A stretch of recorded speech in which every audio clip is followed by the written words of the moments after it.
Mm. It was a complete nightmare being in prison. Let me tell you that. But you can ask anyone that knows me. It's the best thing that ever happened to me.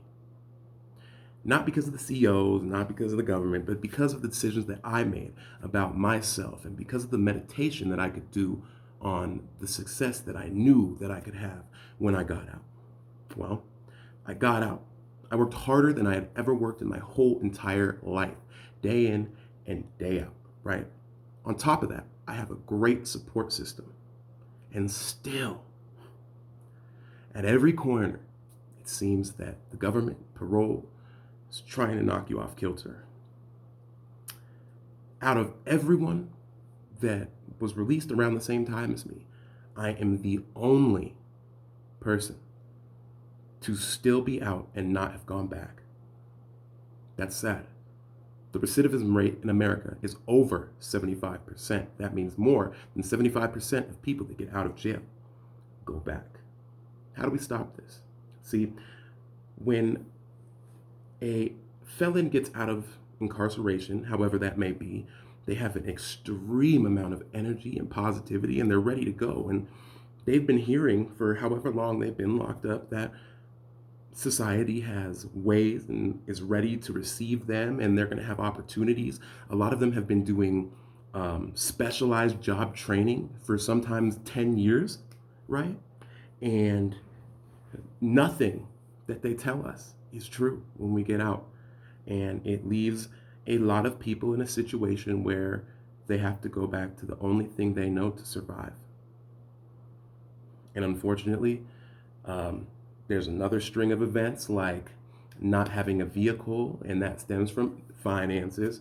Okay, not being able to eat, that stems from finances. If you don't have a vehicle, you can't get to your appointments. Going to get to your appointments, going to get write-ups, and eventually you're going to be sent back to prison.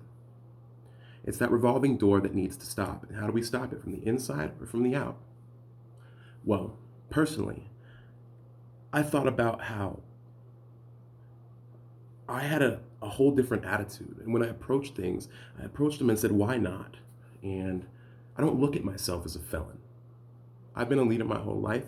I'm educated. I was going through hard times. I made a mistake. I paid for that mistake. And now I'm spending a lifetime giving back to communities all around the world. So how do we get more returning citizens in this state? Well, I want to create this platform, Felon in Finances, which is going to be weekly shows as well as tutorials, as well as reviews, as well as products, job listings.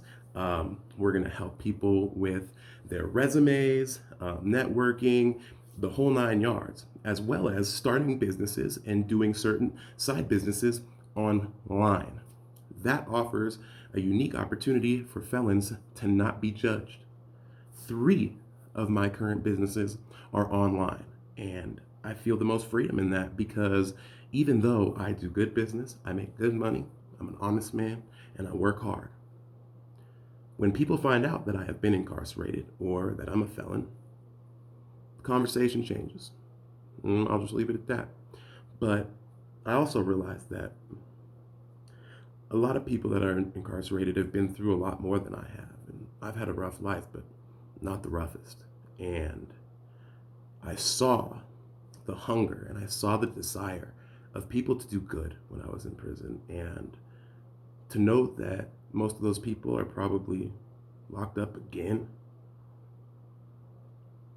I gotta do something. I gotta do my part. Please help me with your donations so that I can start a legitimate, full encompassing platform to help our returning citizens get back into the community. Because if they could do it themselves, well, then they are going to have that much more motivation and self-fulfillment, which is going to push them to do even more. And then instead of going back, they're going up. I'm Kai Phoenix. Love yourself, love your family, love everybody.